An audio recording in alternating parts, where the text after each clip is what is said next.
Thank you for being here today, JR. Appreciate it a lot. I first heard this presentation, at least a portion of some of the work that you were doing last August, and I was really excited. And I'm so glad that we've been able to connect and work together. JR is one of our coaches as well for Workforce Accelerator Fund. So glad that you are now part of our team. I'm going to introduce you with your bio, okay, sir? John Roberson the third is a nonprofit management and policy professional with a decade of experience in leading organizational communication and innovation design strategy for nonprofits, elected officials, philanthropic initiatives, and celebrity clients.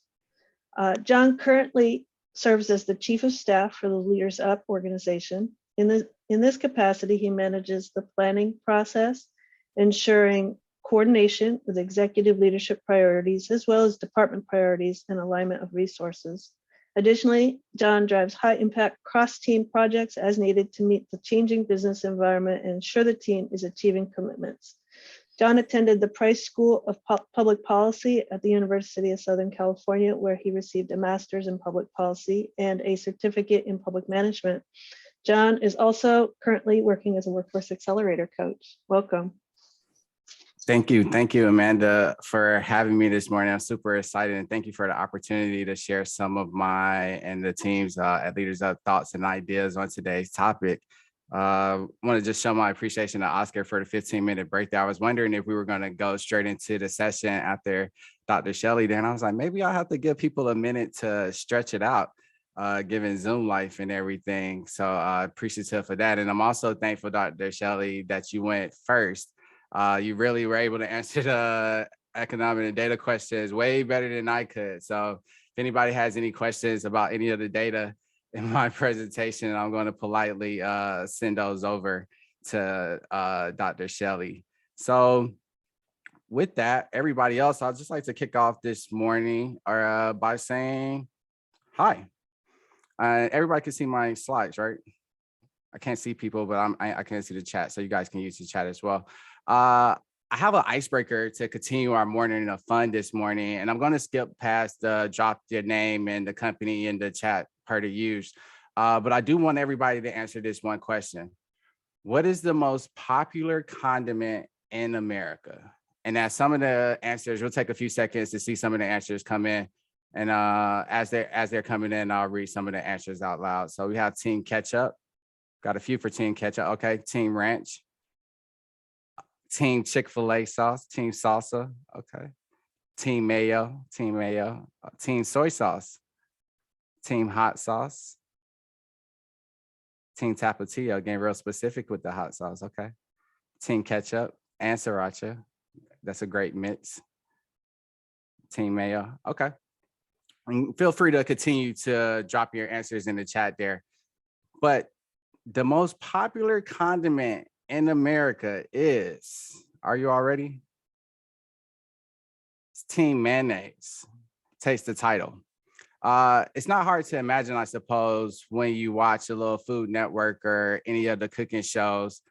I think that I'm the type of person that if I don't know that it's in the food, then it's okay. But any hint of it or any like piece of it, then I can't do it. I see a few Team Hot Sauces coming in the chat. So for a second piece of morning trivia fun for us, any guesses on the most popular or the #1 hot sauce in America? This one's a little harder, I think, given all the local variations of hot sauce everywhere. Okay, so we got Team Sriracha, Team Red Hot, Team Tapatio, Team Frank's, Team Tapatio, Tabasco, Cholula. Okay. Okay, and the answer is Team Frank's Red Hots wins the title for the #1 hot sauce in the country. I'm personally a Red Rooster guy myself. Well, I'm glad that we could spend a few moments this morning learning about each other's sauce preferences and our taste profiles. There'll be more time for us throughout the presentation where I'll invite you all to share out in the chat or respond, or you can use the Zoom emojis, and then even sometimes to come off of mute. Just to do some quick housekeeping. before we get started, I want to say that we'll have about 30 minutes towards the latter half of the presentation where we'll have a mini dream session where I'll invite you all to write down your ideas, share out some, and then we'll have some opportunities for people to come off the mic and actually share out. I would say be sure to have some pen and paper close by or a doc or however you're working. So that way, when we get to that part, you're able to participate and write down your ideas. If you already have a employer criteria or strategy, I also invite you just to go ahead and pull that up. So that way you can have that close by and refer to it when we get to that part as well. I'll work with Amanda and the team, like she mentioned at the top, to make sure that my presentation and the worksheets are accessible following. But for those that are able to, I'll drop the link in the chat here. You can access my Drive file, my Drive folder, and you'll see worksheets and slide format, a dot format, and PDFs for you to be able to download it as well to be able to follow along when we get to that part. So feel free to make either download or make a copy before you start editing there. And again, I'll remind you all once we get to that part before we switch over. So now we can dive into our saucy objectives for today.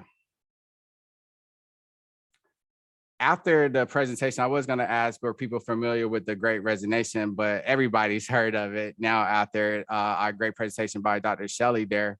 But if I also going to say, if you read any news or social media, I'm sure you're bound to hear something about what people are calling this Great Resignation. I'm sure we all know somebody that's either hiring, that's maybe had just recently quit or quitting, in the process of quitting, or even looking for work.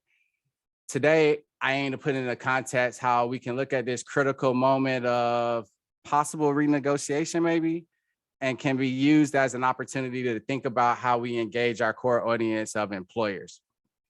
So with that, let's get started. Are people familiar with Reddit? For those that aren't, Reddit is a social news aggregator and discussion website where the discussion groups are called subreddit. So just like there's an app for that, there's more than likely a subreddit for that. This quote comes from the anti-work subreddit, which has experienced over 700% growth since October 2020, which is wild and crazy to think about, and now has over 1.6 million subscribers. I think Doreen's quote not only captures the voice and feeling of a generation, but also describes a widely growing movement that was popularized at the height of the pandemic last year. Doreen's perspective is a real-time observation and the shifting reality, I think, of the work economy, the overall perception of work, and what people are willing to work for. So let's start today by hearing from some job seekers and what their thoughts about the current climate of work is. The first question I want us to ask ourselves is, are we in a labor shortage? At the top of the pandemic, we lost nearly 22 million jobs. However, not all the news is negative. Since the start of the pandemic, we started to see some return and positive job growth. For example, here in California, we've experienced the largest job increase in the country with nearly 950,000 being reported in December 2021, equaling the job open rate of 6.2% here. Here in the state, we've also seen the largest job gains with 50,000 being reported at December 2021. However, we're still seeing 6.5% unemployment statewide, to add some additional context. Let's meet the first set of voices, Ryan and Jesse, and see if they can provide some thoughts on why we may be experiencing this labor shortage.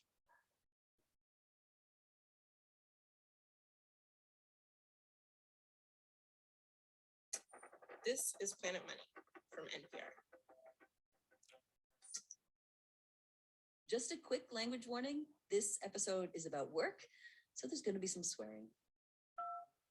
Okay, I'm Ryan Thomas. I'm in Los Angeles, California. And I'm Jessie, and I live in Los Angeles, California. I think we've both come to a consensus on this matter. Working's terrible. It's the worst. Yeah, don't do it. Don't put yourself through that.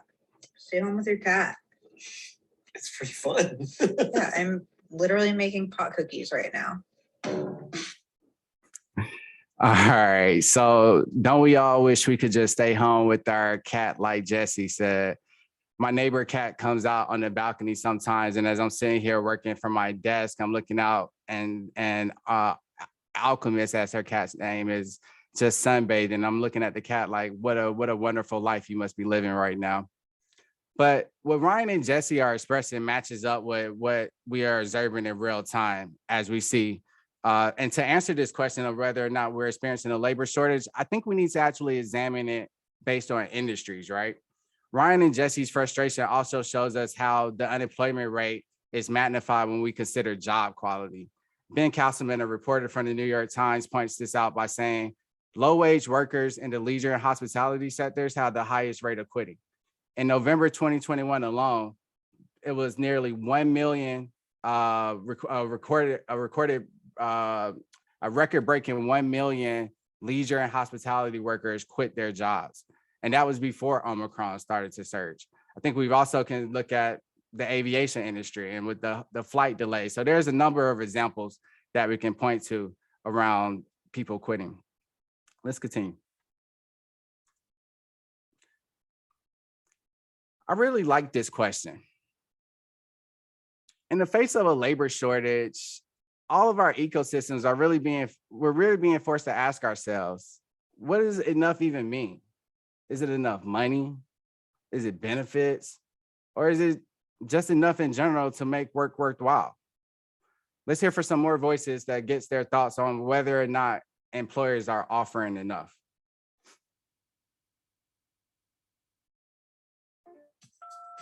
I am leaving my job and I don't have a new one to go to. Part of why I quit was because they refused to let me work from home. Because I had a 2-year-old home from school. Because I wanted to have a little time off. Because of COVID. And so I quit that job. I quit that job. And no, I'm not looking for any more work. Not even. So I think some of that, what we just heard there from those voices actually matches up with what Dr. Shelley was pointing around. One of the largest reasons why people were quitting, it was around childcare, right? As we mentioned at the start today, we all have seen the now hiring signs in front of businesses. We all know someone who's either quitting or had just recently quit, or someone that's currently looking for work right now. But the voices we hear are addressing a larger issue. This great resignation in a way can be viewed, and Dr. Shelley pointed this out as well, I might add, as a byproduct of inflation. Workers are seeking better pay to keep up with the rising cost of living. And I'm sure that all of us living here in California, we can all relate to that. And a recent poll by the New York Times and Momentum, they said that only about 17% of Americans said their pay was keeping up with the surge in prices. Now, while industries that are experiencing high quit rates are well outpacing inflation to compete. So for example, the leisure and hospitality sectors, right? We saw an hourly increase by 12.3% last November. That's the same time where we saw the record-breaking 1 million workers leaving that industry or quitting that industry. That 12.3% well outpaces inflation. However, the real wage, however, for the average American worker, meaning that true value that their paycheck has, when we're taking into account inflation fell by nearly 2.4% last year. That means people are doing more work, paying higher prices, but their wages don't match or have the same buying power that they had 2 years ago. So it feels like less money in the long run. So let's continue. During the pandemic, I'm sure we all picked up some type of pandemic hobby or had some interest in like pandemic watches and things like that. But has anybody started or been tracking the Pandemic Almanac? This is something that tracks the shortages that we're having in the United States or globally during the pandemic. There's a ton of these things floating around the internet. However, I listened to a daily pod and we're in week 96. And this is the second appearance on the list of what we're experiencing a shortage of actually this week is, any guesses? chicken wings. So the shortage of chicken wings has driven the price of a pack of wings at your local market up by 40% since last year. All the other pieces, so the breast, the thighs, the legs, apparently the pieces that people don't want, have only seen an 8% increase in price over that same period of time. So what does that mean? Well, basically everybody's gonna have their sauces, looks like, from our icebreaker this morning, right? But there's gonna be no wings at the Super Bowl parties in the next 2 weeks. So if you're planning on having wings, I definitely advise going shopping early. And also I wanna just say, go Rams. Okay. So in the chat, let us know what you're currently tracking on your pandemic almanac. Are there any products that you noticed weren't in stock during your last trip to the supermarket? And while those answers are coming in and we're looking at those, let's change gears slightly and hear from some employers and their views on the current state of work.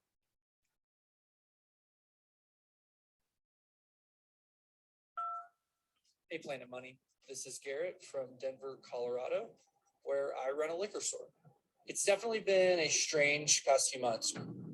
It became seemingly impossible to hire. It's really hard even to get the people to come in for an interview. No one was responding to ads. We've placed a sign up in the window. We've lessened restrictions on background checks.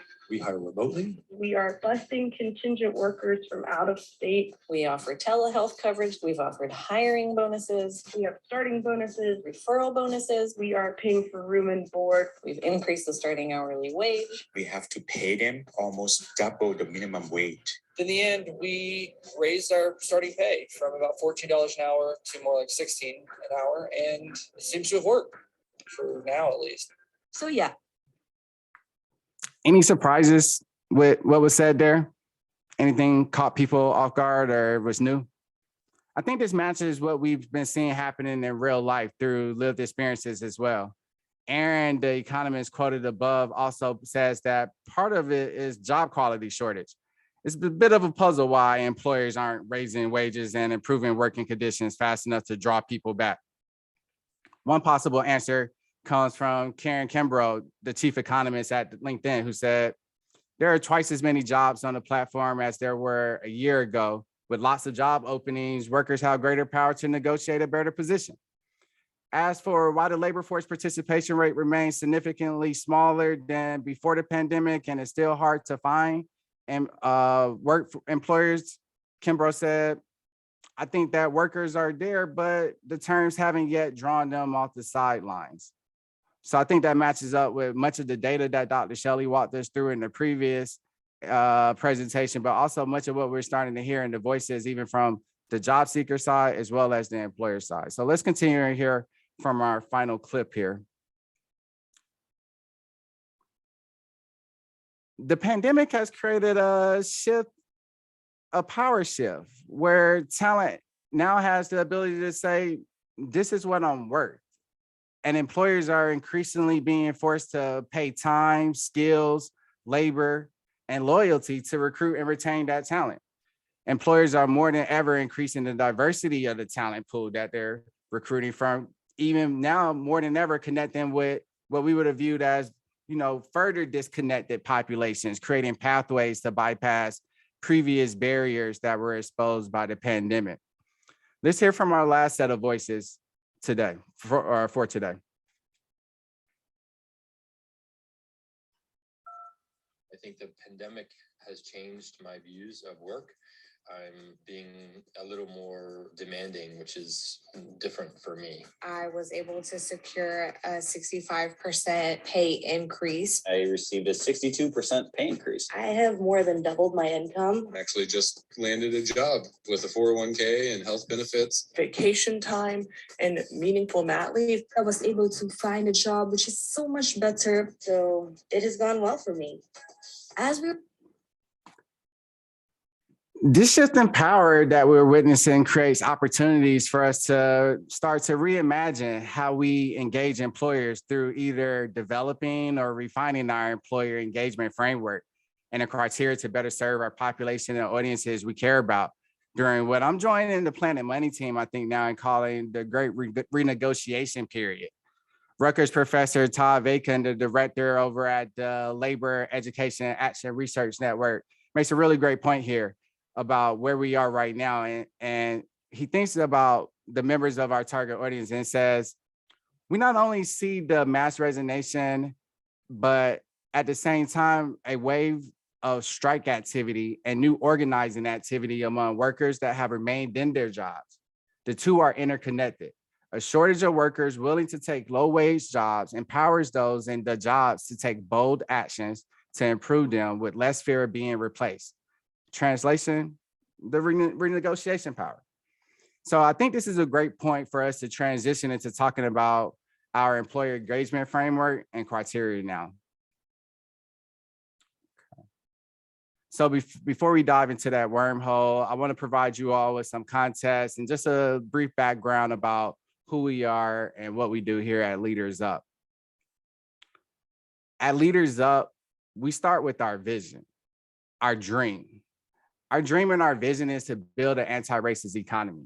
We do this on a day-to-day basis by connecting BIPOC talent to transformative career pathways. But it's more than that. We provide access to social capital, coaching, and we create equal points of access and opportunity. We know if we want to achieve systemic change, it's going to take more than just placing BIPOC talent into jobs. I'm sure many of you realize this as well, and this is the point that brings us together today. The question I want you to ask yourselves, or that we ask ourselves at Leaders Up as well, is how do we find ourselves, or how do we find our organization in all this bigness? That is the ecosystem of wanting to change and only being able to control what we can control and what we have power to. For us at Leaders Up, it's about clarifying our value proposition. With our larger dream of building an anti-racist economy, what is our role that Leaders Up plays in that? Same for you. What is the role that you play in your larger dream? For us, we first aim to understand what our organizational goals and needs are. And on the other hand, we work to understand what our audience needs and goals are. And that sweet spot that's in the middle, that's our value proposition. It's important to keep in mind that audiences consist of employers and BIPOC talent for us. So just as much as our engagement strategy is designed to engage employers, it's highly informed by our BIPOC talent community. Okay, so now that the background and the foundation is established, here's where the fun really starts and for what everyone really came for today. So how many people actually already have an existing engagement strategy already? If you have one, great. I highly recommend, like I said at the top, that you bring that up now, and it'll be something that you can refer to in real time as we move through the next phase of the presentation here. For those that don't have one, no worries at all. You may be at a beginning stage, or you may be in a process of refining your tool. That's totally fine and okay. As we talk through the remaining of the presentation, you'll be able to answer these questions in real time. And hopefully by the end of the session, you'll have an initial draft of a get started plan that you can continue to build on. Thinking back to the voices we just heard earlier, what they were doing for us, we're really starting to define and put parameters and thoughts in our minds around what a quality job is.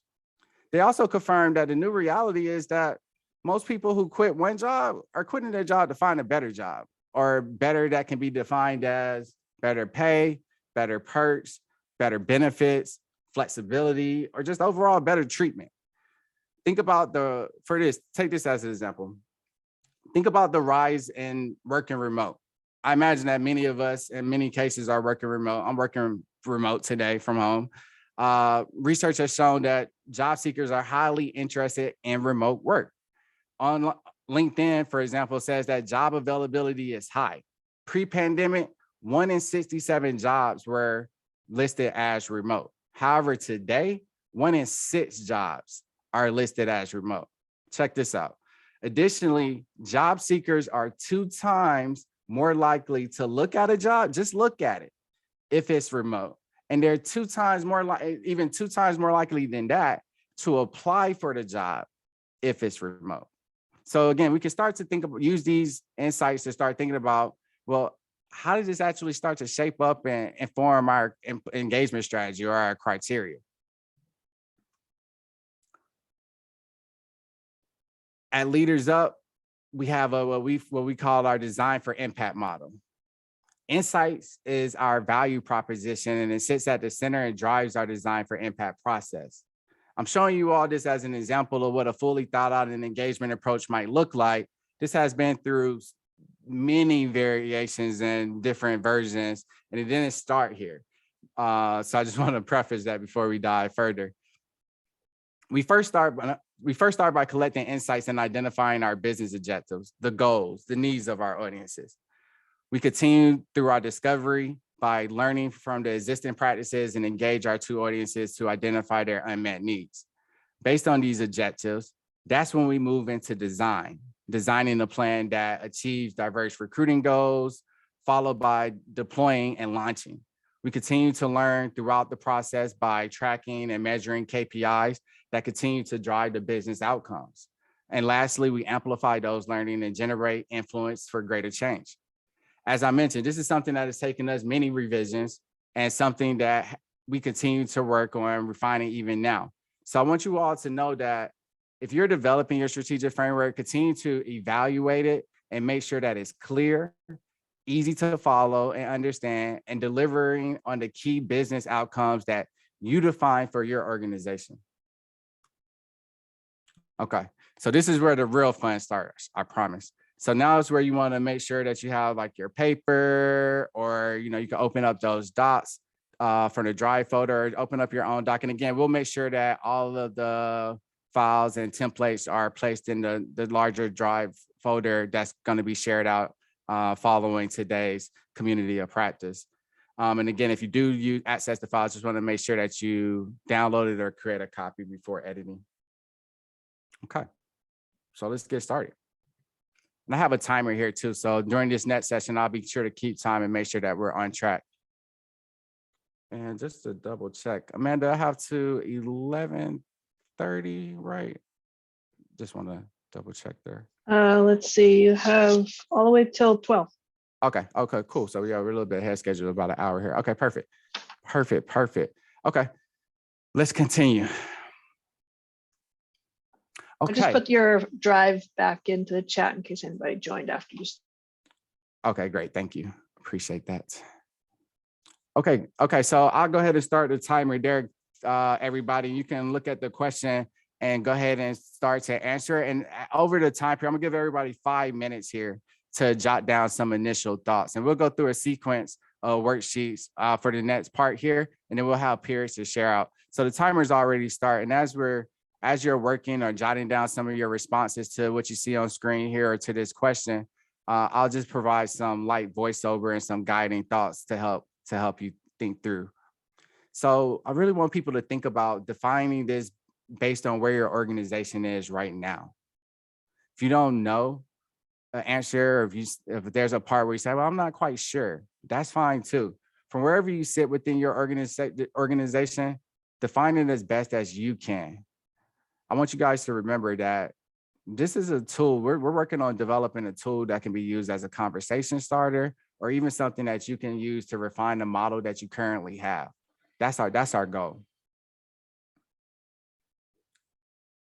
The work from home troubles, I think they're about to start moving stuff outside. So apologies for any background noise there.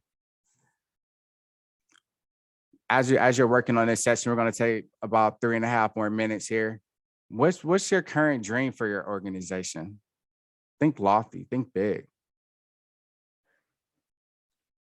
What are your top priorities for this quarter, for this year even? Be as broad or specific as you want. Does your organization currently collect insights? If so, what insights are critical to your goals, helping you get your job done?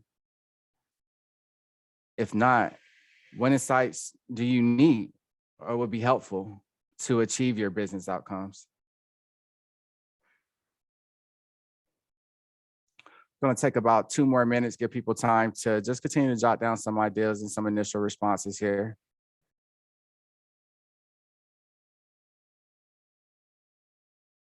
What are some of your current organizational needs as you're thinking about this section?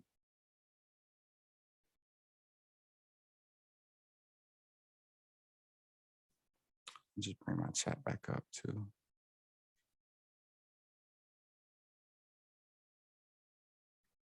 And I'll drop these questions into the chat so people can see them there as well as you're working on this last part.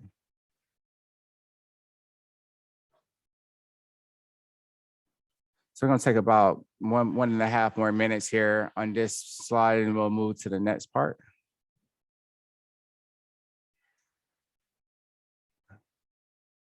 And as I mentioned, we'll have a section coming up in about 3 slides where we'll invite people to come off of mute and to share. So super excited to hear from some of you all what your dreams are. What are your goals for your organization? What are some of the needs as you define them, as your teams define them, as your audience defines them, as the insights you use to inform that?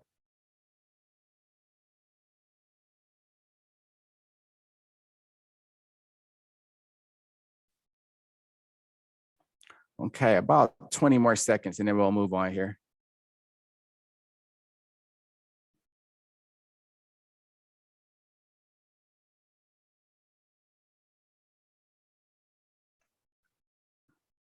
Okay, so let's go to our next part. So here, and we're going to go ahead and start our timer. And again, I'll just provide some guiding thoughts and guiding questions as you guys work on this slide here, or answering this question on your sheet of paper. I want people to think about, do you have more than 2 audiences that you're currently serving? If so, list them out, write them down.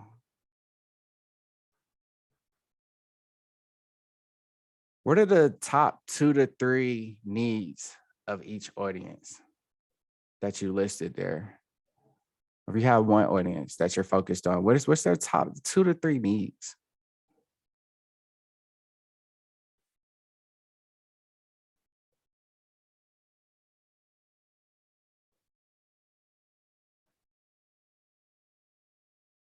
I want you to think about your audience vision.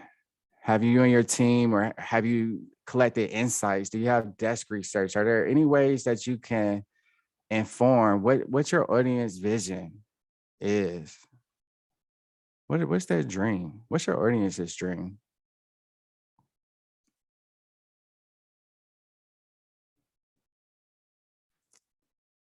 And as you guys are putting this together and thinking about this, I want you to specifically take time to think about employers here as well. So what are if you have worked with employers, what are their goals? What are their visions been when you worked with them? What are their needs been as you understand them when you worked with them?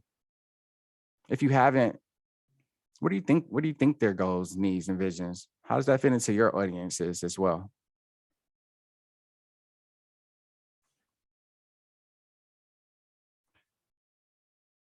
We'll take about one and a half more minutes here on this part. And I'll add these questions that I just add to the chat to assist people going along as well. Uh-oh.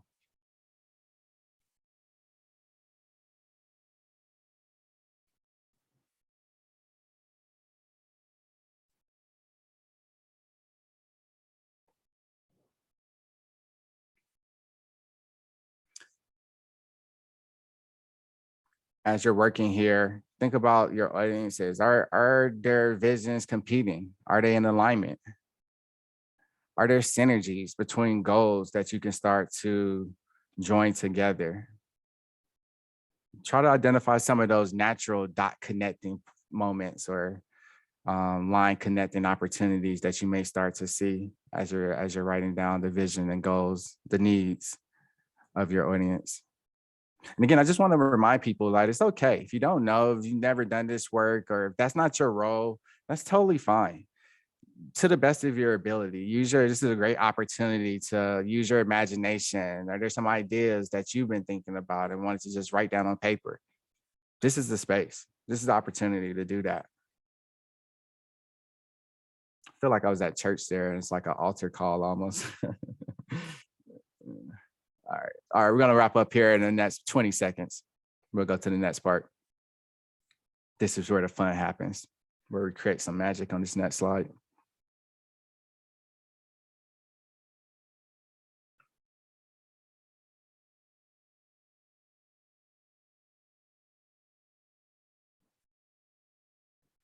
Okay, we're gonna wrap up in about 10 more seconds here. Move on.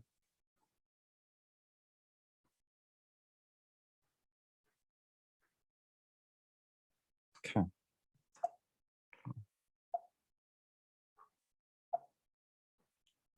Oh. I think okay. Having issues moving actually. Let's see. Okay, there we go. All right, so now we want to look at putting it together. Let's put it all together. So we talked about our organizational value. We talked about our organizational needs, and then we looked at our audience needs. Now let's put our Venn diagram together. And on the left side, I want you to add your organization needs and everything that you wrote down.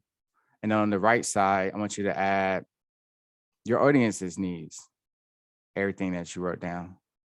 And we're already into our time, by the way. So we'll just, again, just providing some guiding thoughts as we're moving through this part. Identify where the overlap is. That's the magic. This is what we want to pull out. This is where we're really able to define our value proposition. And again, this could go through several revisions, several iterations. Could be a team exercise that you repeat with your colleagues.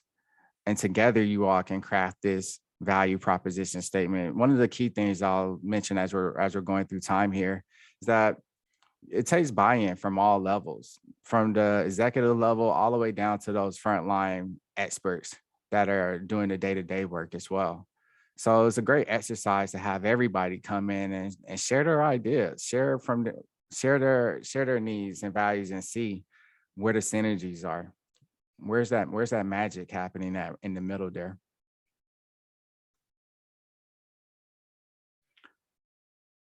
So I give people about another minute and a half here to work on this part. And then let's go ahead for those that are so open.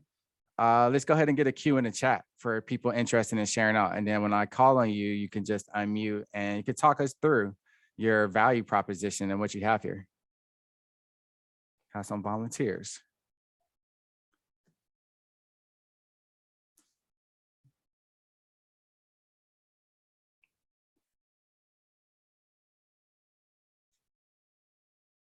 I'm seeing a lot of activity not happening right now in the chat. So again, no pressure, but would like to at least get maybe 1, 2 volunteers that are working on this with us to just share with the peers here.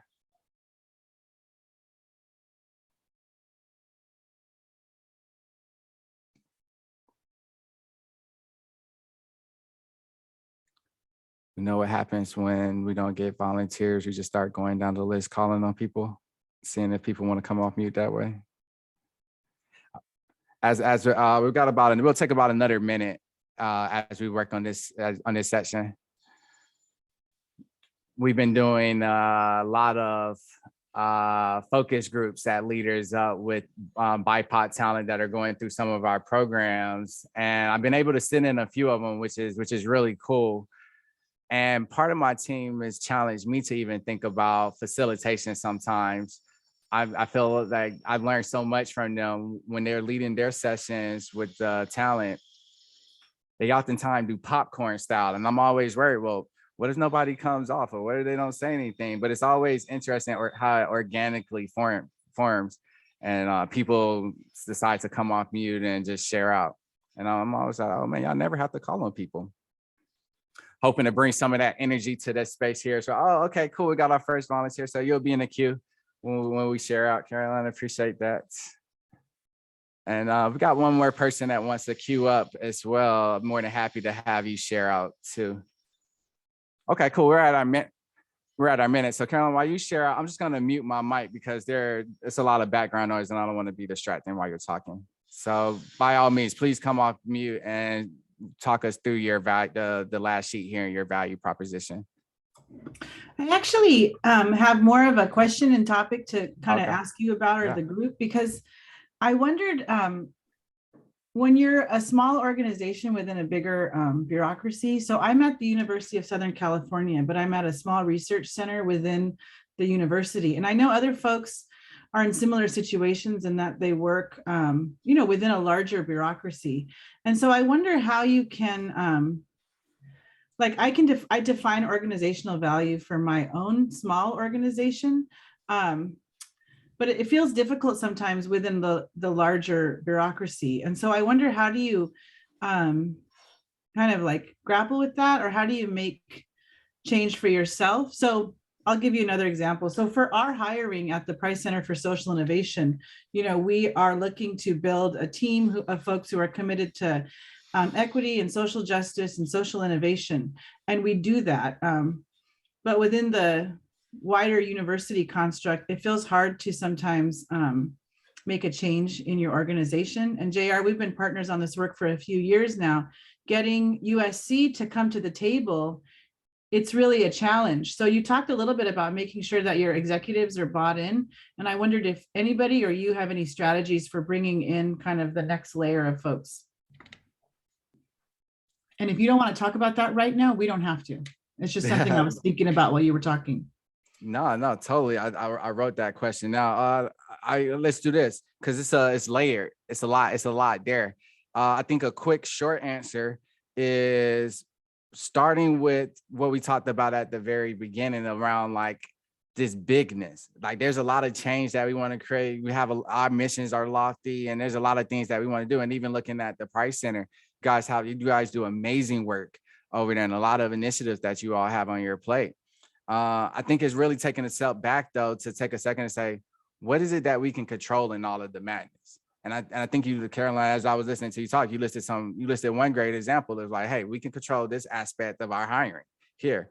Or, as you guys build out your language around diversity and inclusion and all of that, like those are things that you have in your control that you could put out there into the ecosystem. So I think looking at other opportunities and identifying, and even as we're doing this exercise, we're looking at our values and our goals. I think this is what really helps us see like, well, here are some areas that I can control. And as we're, maybe to your second part of your question of bringing people into the fold, again, I think this is an exercise maybe that can be replicated with individuals, those key decision makers. And it's a whole nother part we could talk about around navigating and identifying. I recently watched the Xbox documentaries, the 20th anniversary of Xbox, and the team talked about being this small project within the madness of Microsoft. And to get traction, they had to find I believe his name was like Pete Brown or Matt Brown or something to that effect. But anyway, this Matt Brown was just a local legend within Microsoft that knew everybody. He was a great social networker. He knew that, oh, well, if you're trying to do A, you need to talk to this person and this unit to get that, to make that happen. So I think oftentimes what I've observed is that our companies and to build out meaningful partnerships, it's a lot of that has to happen. So we have to do some analysis of where we have existing and pre-existing relationships, and from there do some navigation mapping. So that's a short answer to the question, but I did write it down, and then I'll be hanging out at the networking piece, and then I have a whole section for some Q&A as well that we can come back and revisit and talk more about that if there's no other questions. Sounds good. Okay. I got a question here. How do we suggest we learn about potential partners, values, mission, goals beyond the website, of course? That's a really great question too. And to be honest, I think again, it goes to establishing these relationships and building out meaningful connections. So as simple as just getting to know somebody.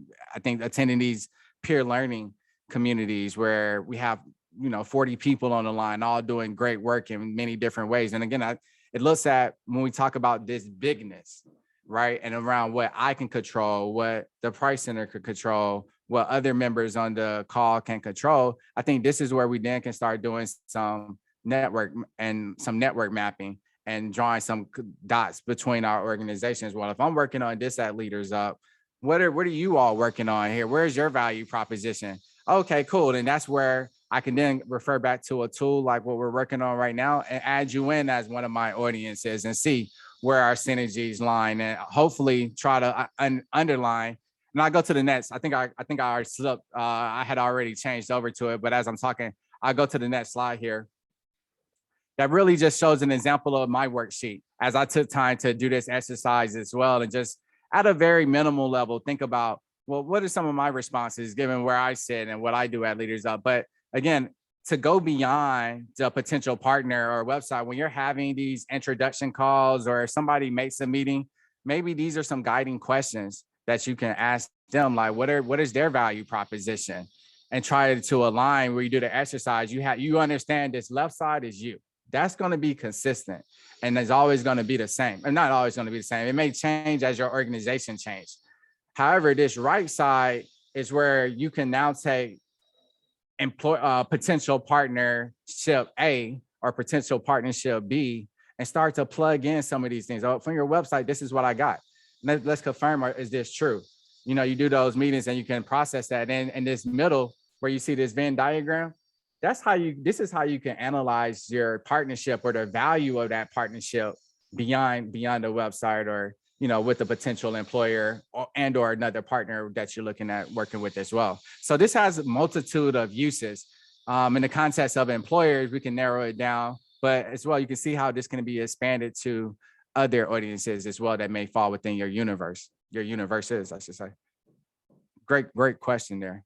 And again, I just wanted to show you all this as an example. So as we walk through our organization, as we walk through our audience needs, and then as I look at, all right, well, what's happening here in the middle? At Leaders Up, we're looking at creating an anti-racist economy. That's where we're at. We want to create a network of anti-racist employers, and we want to generate impact through insights.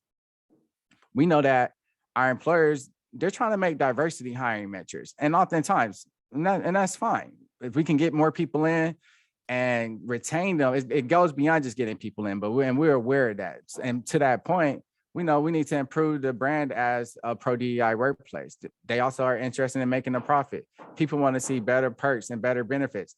And we have an underlying understanding of what it takes. We're going to talk about that next to make all of this happen. But these are just some high level things that we know that, hey, this is what their needs. This is what their value.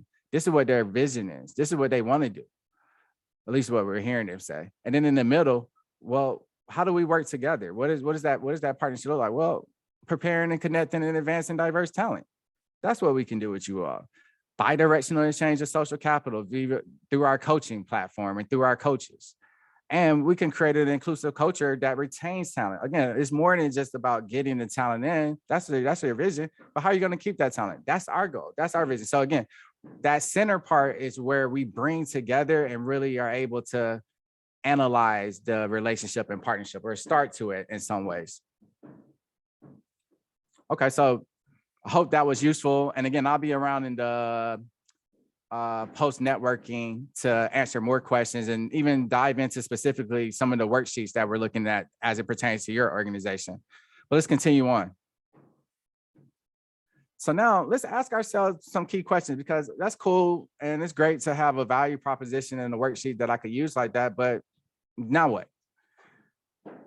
Well, now I want everybody to bring back that paper, and let's go to the next part of our worksheet. And I want people to think, and again, we'll start our timer. We'll take about 5 minutes here. I want people to sort of think like Drake. What are your wants? What are your needs? And these can be defined using that first part that we did. So we're building on what we did in the first section. Really, we can draw on our value propositions to really think about, well, what are our organizational wants? What are our employer needs?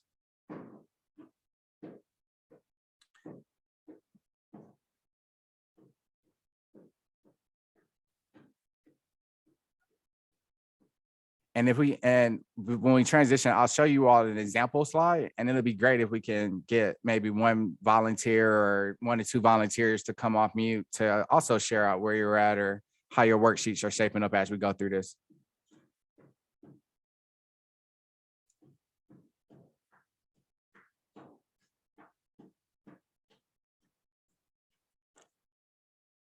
So as you're working on this, wants and needs, I want to express, are different than dreams, visions, and goals.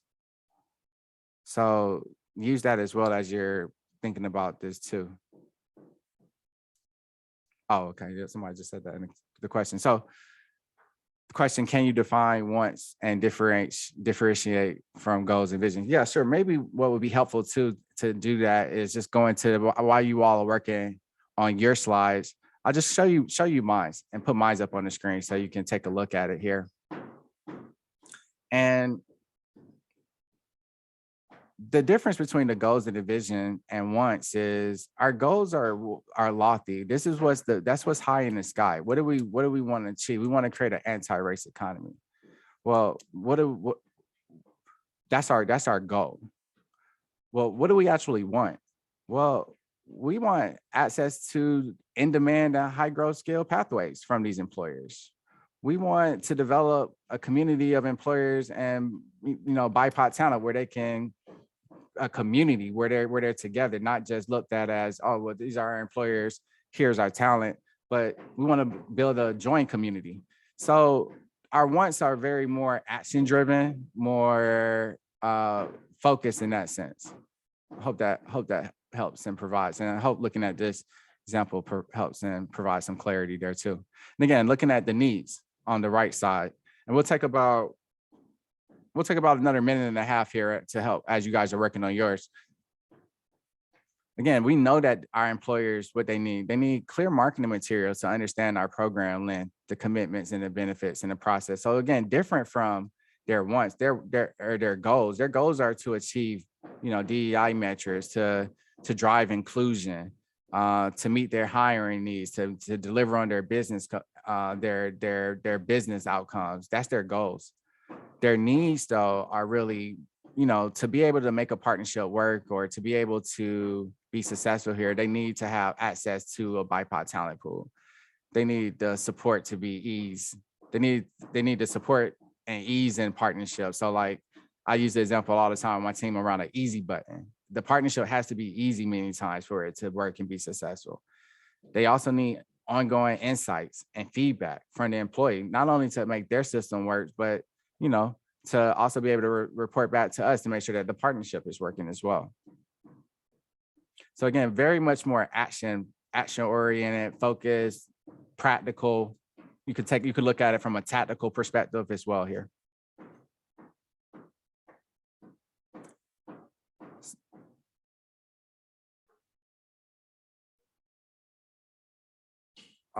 Oh, so I'm sorry, I missed the question there. Do you mean us as the employer? Oh, yeah, exactly. Thanks for clarifying that. Yeah, so not you as the employers, potential employer partners that you are looking to partner with. So if you're looking to have employers or work with employers to hire any of the audiences that you serve or young adults or talent populations that you connect with, that's the need. Those are the needs that we're evaluating here.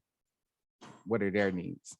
And then you're looking at your organizational wants. So as the organization, what do you need? Or not what do you need, but what do you want? So it's kind of the ask on the demand side, and then more of a, well, we've also identified what your needs are as well. Do we have any other volunteers or maybe somebody that wants to share their worksheet and talk through their example or what they're working on or where they're at right now? Be great to get one. No pressure.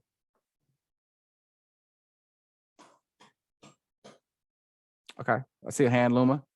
And you're from LAVC there, looks like. Hey, nice to meet you. Oh, you got to come off mute there. Sorry. Yeah, I'll sort of try and think through it aloud if that's okay. But the one example that comes up over and over for us is that we really want everyone else we work with on our campus to be aware of what we're doing so that information is made available to students. So we work with students, student parents, and workforce participants. And like someone else who mentioned, we're part of a much bigger entity, the whole college. And we've struggled to sort of become known on the campus and continuously work towards fixing that. So what we need is, I guess if I understand this right, but to work on strategies, marketing materials, to build partnerships in order to just sort of become a better part of the conversation or a constant part of the conversation. Does that make sense? Yeah, I hear. I'm tracking along with you here, and I would flip it slightly. So, for instance, let's say you're looking to partner with a division on campus, athletics. Let's just use them as an example here. You're looking to partner with the athletics division. I would say, what does the athletic division needs? And you can actually use what you actually had: clear communication. So they need to be able to clearly understand what we're trying to do and what we're trying to deliver.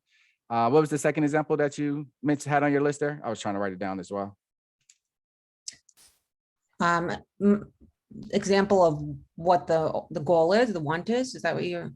Oh yeah, so your wants or your needs, and I think I thought I heard. Let me make sure I heard it right. I thought I heard you going over the need side. So what I have here on the green, so the right area, and I thought I heard you framing the needs around like what you need from like your perspective. And I was saying I would flip that to be the needs of the partner's perspective. You can keep this, it sounds like you could keep the same language and just flip the language to say like, all right, well, what we're identifying your needs is, you said clear market. I heard one of them was like a marketing strategy or a marketing plan, right? And I think the need then becomes for whoever you want to engage with, in this example, the athletics department, they need a clear understanding. Oh, you were reading my screen actually when you said marketing. Okay, sorry. No, but I got it, and it totally applies. Yes. Okay. So Yeah. Okay. they need to know who we are. We need to find a good way to tell them. Exactly. Yeah. So you're identifying what you want. You want to make that connection. Well, what does that connection look like to you? Well, it looks like accessing in-demand and high growth sector pathways. It looks like developing a community where employers and BIPOC talent can engage together. It looks like where we can get a commitment from these employers to be volunteer coaches. It looks like a capital investment them hiring us to do technical assistance to advise in our consulting opportunities. It looks like having them participate in at our virtual and in-person hiring fairs. Those are our wants at Leaders Up. So like similar to you and everybody else, you should go through, this is the exercise of you going through what your wants are. So and again, this list for the most part, you might set this for the quarter, you might set this for the year. This may be dynamic as you're thinking about planning out your goals or whatever. So this can shift and be dynamic for your team, but it will be more constant from an internal perspective, right? Now that right side is where you can now have the flexibility to swap in and sort of insert the different potential partners or we're focused in on employers, but again, this could be expanded beyond employers, whatever relationships you're looking to matter. So again, what we've identified the employer needs are, well, hey, you guys need to be able to, clear marketing materials that explain and communicate the benefits and the commitment that you're signing up with us. So we almost do some matching with our wants, and then we turn those into what are the needs are that we're fulfilling for that partner. I got it.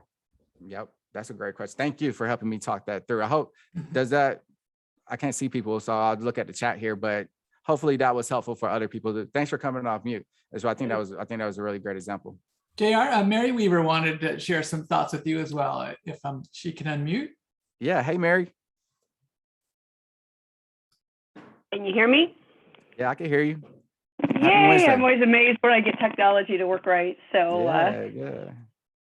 nice to see everybody, and especially you, John. It's great working with you as our the one thing I wanted to mention on this topic, just because I hear it a lot in trainings, but I experience it differently sometimes with regards to employers. And when I have job developers or job specialists call to try to kind of quote unquote sell me on an employee, I get this overriding feeling that they're trying to get the placement.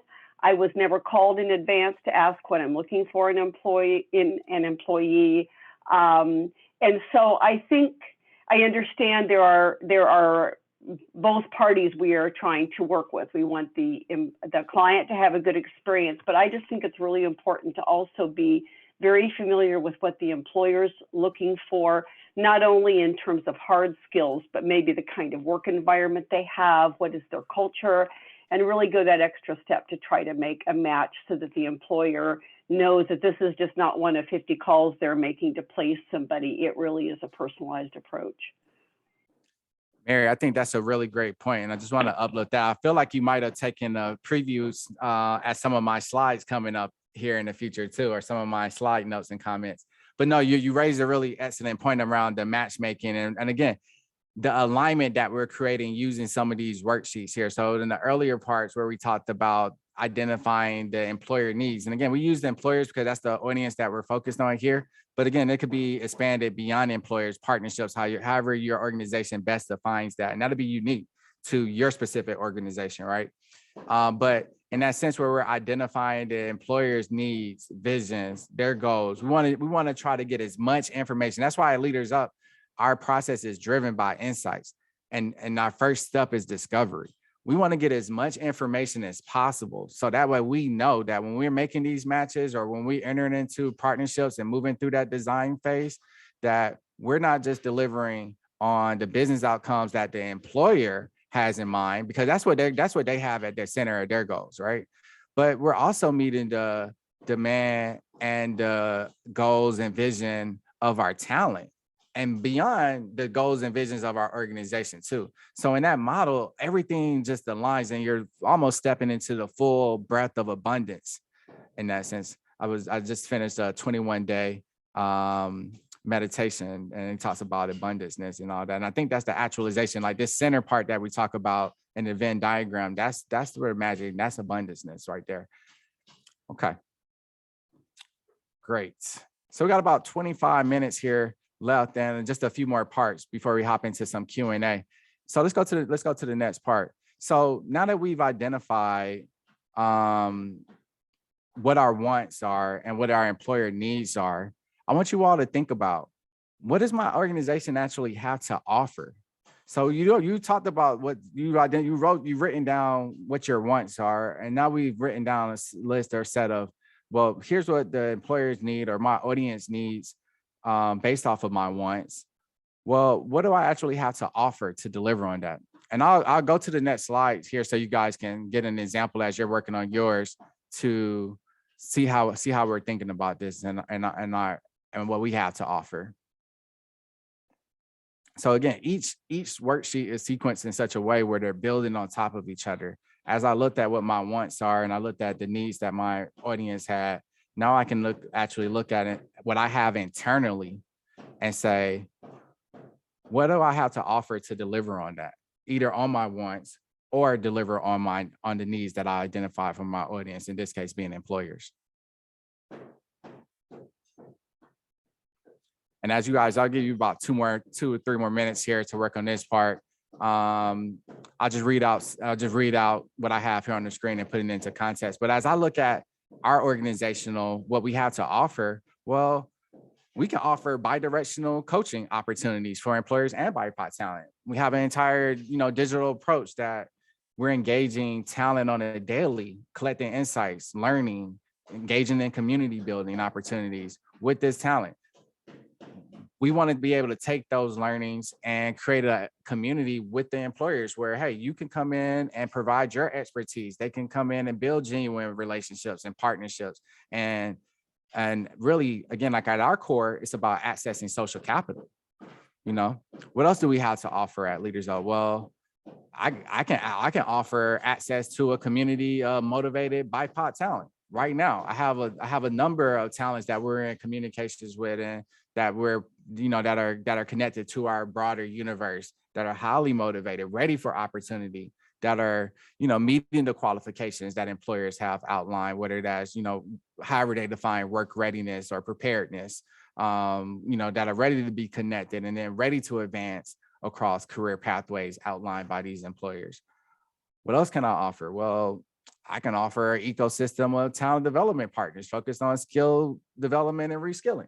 We work with a number of organizations who focus on skill up opportunities, a network of community colleges that are focused on jobs of the future or future career paths in high growth industries and sectors.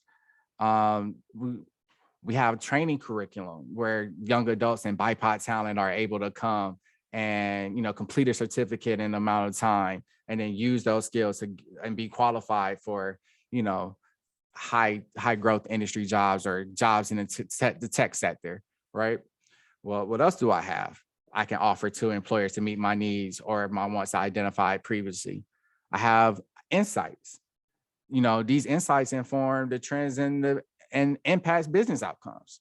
You know, I haven't like our whole strategy and engagement is built around insights. So we really focus in on like, well, not just collecting the insights, but taking those insights and actually using them. How do we feed those back into program design? How do we feed those back into our discovery process and take those learnings and apply them to future iterations of our model or whatnot?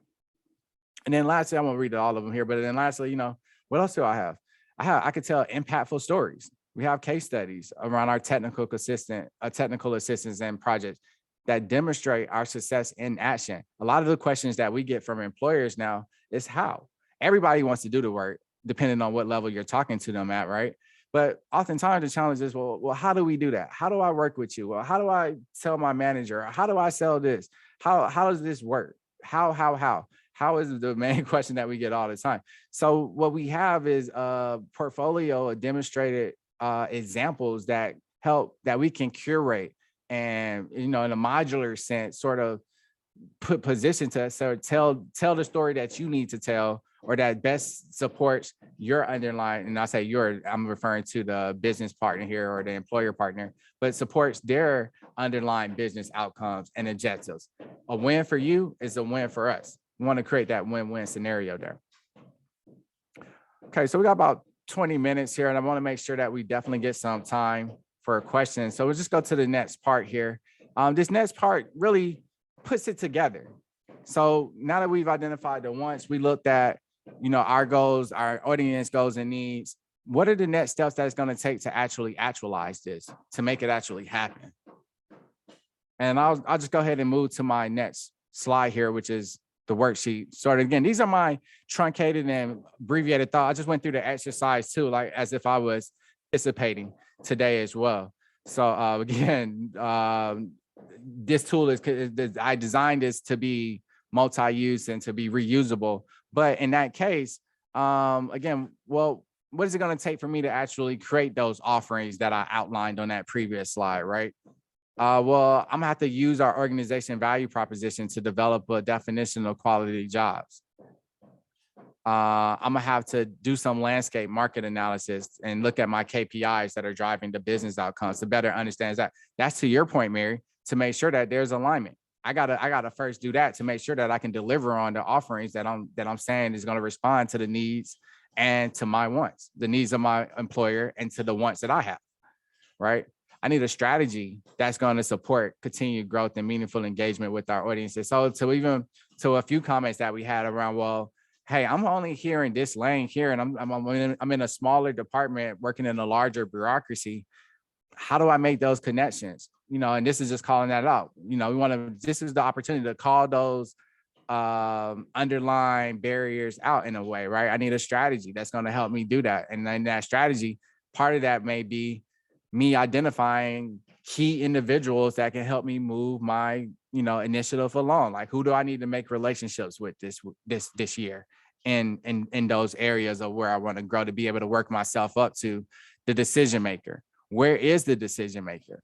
Again, that's all strategy and it can be mapped out. Our audience standards, and, you know, that can clearly be articulated against our organizational needs. I need buy-in directly from these frontline managers and middle managers and C-suite executives. So Mary, again, to uplifting your point there, like leaders up, we can't deliver on our vision alone. We have to have buy-in of our partners. We have to have buy-ins of employers to say that, like, hey, we're committed to doing this, not because it's the popular thing to do, but because it's the right thing and we align to your value proposition. That's what committed and an employer that we want to work with means, and it meets all of our standards. We need the financial commitment, like, we need skin in the game from them as well, right? And then we need a commitment to collecting ongoing insights. Again, that's our sauce. That's what drives our process. So again, we have to make sure that that's at the center and a committed from the employers that, like, hey, you guys are going to be just as committed to being insight driven as we are. So in the final minutes here, I just wanted to quickly show you all, I included a copy of our employer standards. And again, this is just an example. And this is dynamic for us. And I actually have teams working on updating this right now to align with our 2022 project, our projected growth strategy. So we're constantly using insights to refine. So I just wanted to put this into context, how we would go through at Leaders Up, those worksheets, and then ultimately use those worksheets and the outcomes of those worksheets to inform and refine something like our employer standards and partners or practice here, what you're looking at, or even how we use those worksheets to then build out our design for impact process. Again, we didn't start here, but by leveraging those worksheets and doing constant iterations, we're able to land here. And, whenever we go into a meeting, we're leading with engagement around that employer so that we can be clear on the focus and make sure that the engagement, whatever that engagement is going to serve us at Leaders Up. It's going to serve our BIPOC talent population, and it's going to deliver on the business objectives that the employers have as well. So with that, I just want to thank you all for the time this morning. And I really appreciate the opportunity to walk you through employer strategy and criteria. Apologies for the noise in the background if you guys can hear that. But it was really exciting to be with you all this morning. And like I mentioned, I'll be hanging around for the networking piece. So I'm more than happy to take some time to dive into the worksheets more, or answer like more specific questions, or even just talk through like some of the nuances that your particular organization may have as well. But if there's any broader questions, I have about 10 minutes or so here to take a few. Right, Oscar and Mary? I mean, not Mary, Amanda, does that sound right to you? That's perfect, yeah. Okay. Cool. And I think I have some, let's see, my next slide here, just for those that are interested. I'll go ahead and just throw my contact slide up here, my information, where you can, more than happy, you can feel free to shoot me an email. And like I said, all the slides and worksheets will be included in the follow-up. More than happy to take some time to have some offline conversations and some follow-ups too. Thank you, JR. Do ask anyone ask questions in the chat, or you can unmute yourself to ask questions. And since we can't clap, or it's hard to clap, just to give JR our gratitude and appreciation, and to let him know what we heard. Take a moment in the chat, share your appreciation, insights. This was a super practical exploration of ways to connect and understand and think about and reflect on our relationships with employers. Let JR know in the chat.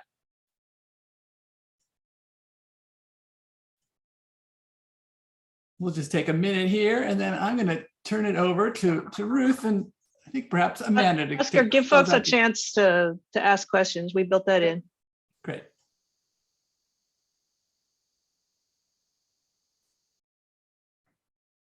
Any questions? Feel free to unmute and call out, or write them in the chat.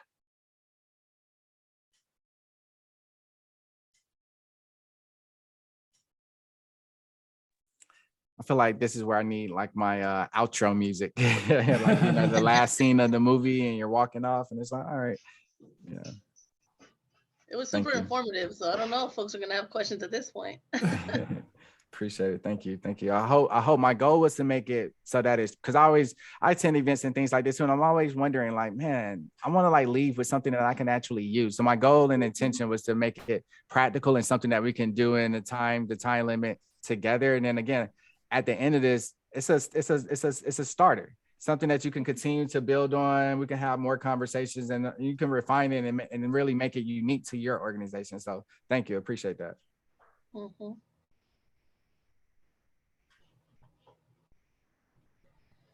Great.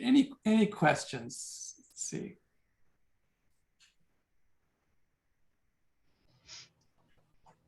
Thank you, Madison, Javon, Vanessa, Victoria, Caroline, everyone for posting into the chat.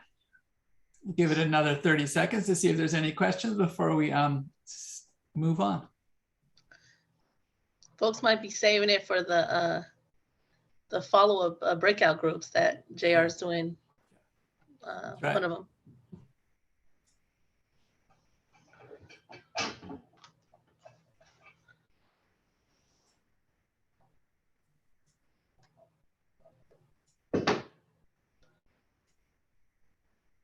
Lovely. Thank you, Luma, Martha, Allison.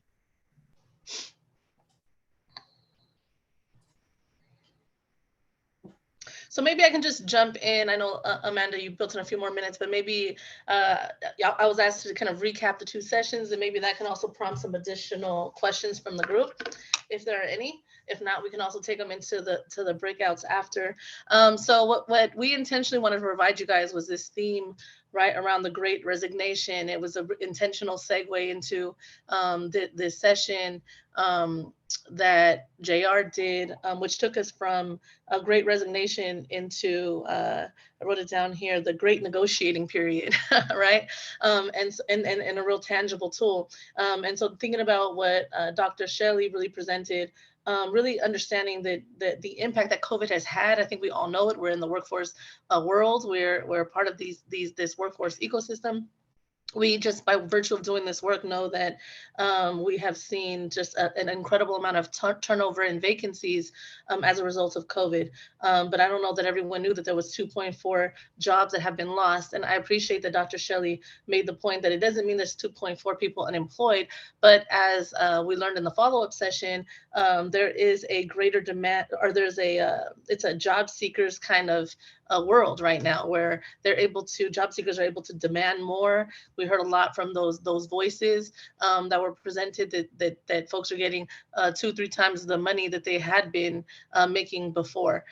So we're seeing that shift in terms of the labor market. We also are seeing that it's not necessarily, while we are seeing some kind of recovery, it's not at the rate that we saw prior to the pandemic.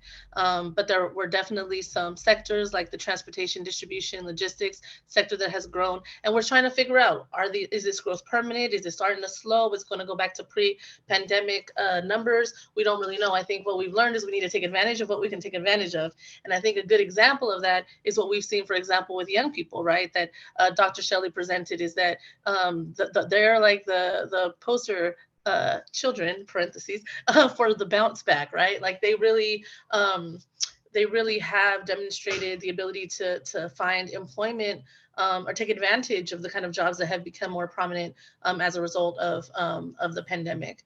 So again, not quite what it was before, but definitely we're seeing a difference proportionately, right, in terms of that age group. And then just following up again with the session that we just wrapped up, where JR took us through this employer strategy and criteria.